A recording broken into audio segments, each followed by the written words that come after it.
I'm so excited. I just can't hide it. I'm about to lose control and I think I like it. Woohoo! Self-motivated, self-inspired. If you're waiting for somebody to come along and motivate you, inspire you to do something, the question I always ask is, what if they don't show up? Have you ever been disappointed by another human being because they said they were gonna and they didn't? I have no control over that. You have no control over that. People can do whatever they're going to do. But we have full control over ourselves. And that's the thing I love about being an adult, yeah? We can choose. So if I choose to be self-inspired, self-motivated, self-educated, self-disciplined, all things that I have control over, is it possible that I don't need somebody else to inspire me?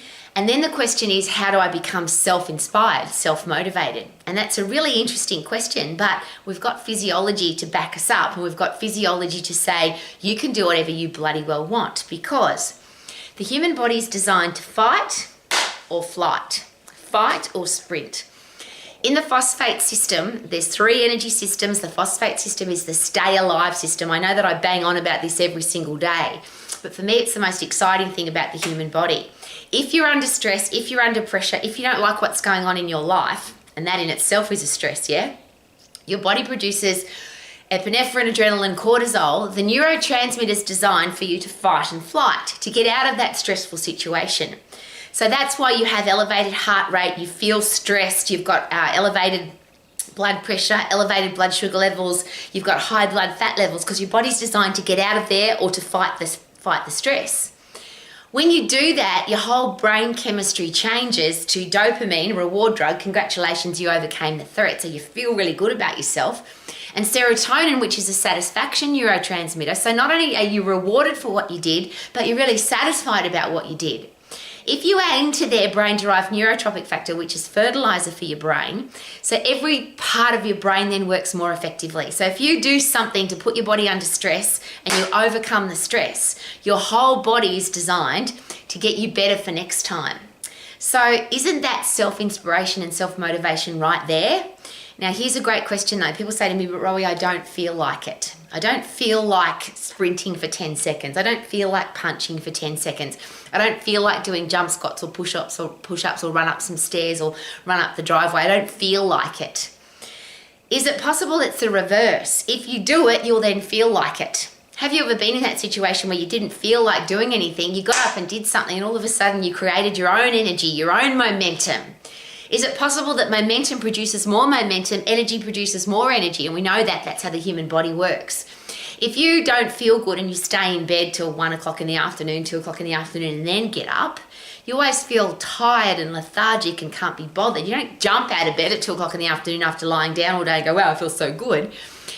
The deal here is, if you want to feel good, if you want to be self-motivated, self-inspired, self-disciplined, self-educated, all of that comes from a simple brain change. And that brain change comes from fight and flight. 10 seconds in the phosphate system, get really puffed, lift really heavy, do a combination of both, and your brain chemistry changes so that you've got the energy and the momentum to keep going. The big one with brain-derived neurotropic factor is it causes neuroplasticity, a change in the brain, and neurogenesis, which is new brain cells. So you look at the same situation differently. You look at it with a better brain and with new brain cells, so you can drop off the old ones and use the new ones to think differently. I think this is so exciting. So if you're struggling with being motivated, you're struggling with being inspired, and a lot of people share this with me, I just don't feel like it, I don't want to exercise. Well, the other way around, don't exercise, because that's ridiculous, going out to try and motivate yourself to go out for an hour or 45 minutes or even 20 minutes when you're feeling tired and lethargic and lazy. I get that. It's easier to lie on the couch and do nothing than it is to get up and do 20 minutes. But if you force yourself for 10 seconds, that's it, phosphate system is 10 seconds. I get really excited about this. If you get up and do 10 seconds of high intense activity, your brain chemistry changes. And once you create momentum, it's like the experts call it the flywheel. You start the process, but as soon as you start the process, the momentum starts, and the more momentum, the more momentum, the more momentum. Have you ever done that where you've had a mission to do? You've had a task to complete, you didn't feel like it, you put it off, you procrastinated, I'll do it tomorrow, I'll do it later. You finally get it done, or you start it, and all of a sudden you feel fantastic, I'm doing something. The brain scientists all share with us that if we've got a purpose, we always feel better. If we don't have a reason to get up, we're going to feel depressed and we're going to feel terrible. But if you've got a purpose to get up, and my only purpose when I first wake up in the morning is to get puffed. It's the very first thing I do. Jump on the cross trainer, 10 seconds flat out. And there's two reasons for that for me. I have to get my body going because I've got a broken body from doing stupid exercises when I was younger. So I have to get synovial fluid through my joints in a big hurry. I have to get my body circulating oxygen, synovial fluid, nutrients quickly because my body's busted and broken. So it's 10 seconds and all of a sudden I'm a young woman again and I've got a brain that's ready to go. 10 seconds. Now, is it hard some mornings to get 10 seconds going? When you feel tired and when you feel stressed and when your body hurts, it's really hard, but it's only 10 seconds. And once you get going, then you produce your own momentum. Then you become self-inspired, self-motivated, self-disciplined, self-educated. All of that works better because that's all in your brain. So do we have an excuse? Yeah, probably. My life is terrible. I'm broke. I've got a terrible relationship. My life is awful. I feel yucky. I want to just stay in bed and pull the covers over my head. And you could do that. That is a choice. And as a human, you're allowed to do that. And you can do that as many times as you want to, that your life allows. But how do you feel when you do that? If you really need to get up and get your life going and you stay in bed and pull the covers over your head, how does it make you feel? Versus if you get up, you get going, you get into the phosphate system, high intense activity, change your brain chemistry. Now you've got dopamine, serotonin, brain-derived neurotropic factor. Endorphins are the happy drug that take the pain away.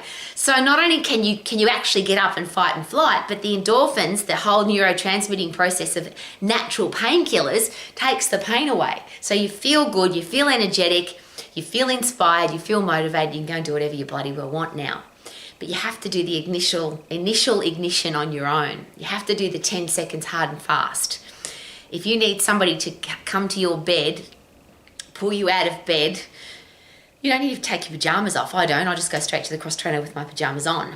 I don't need somebody to do that for me because I want to be self-inspired and self-motivated. So that's my very personal question. Do you need somebody to inspire you and motivate you, or do you want to be self-motivated and self-inspired? And is it possible that if you decide today, I'm going to be a self-motivated, self-inspired, self-disciplined, self-educated, happy person and live my life exactly the way I want to live it, is it possible that you have to ignite that initial flame yourself? So rather than I don't feel like it, I can't be bothered, it's too hard, all negative words, all things that you tell your own brain, I can't do it, and your brain will agree with you. Because as soon as you say I can't, your brain says, you're right, you can't. Rather than say I can't, even if you don't feel like it, what if you said this? How can I feel good? What if I just get up out of my bed, 10 seconds, sprint hard, do some push-ups, do some jump squats, skip rope, punch bag, jump on whatever piece of machinery you've got, run up and down some stairs, run up and down your hallway, run up and down the driveway, run up and down the backyard. 10 seconds, fresh air, sunshine, fresh air, circulation, and a brain change. And then you will feel motivated and you'll feel inspired because momentum produces momentum. Wouldn't that be awesome? Wouldn't it be great to live your life to the max because you've got the energy to do it? Wouldn't it be great to live your life to the max, have a career or business that you love, be financially free and have great relationships because you are self-inspired, self-motivated, self-educated, self-disciplined? And surely that comes from a decision that we make, not by somebody else coming along and inspiring us. Thank you for coming to Romax and may you live your life to the max. I'm so excited. I just can't hide it. I'm about to lose control and I think I like it. Woo!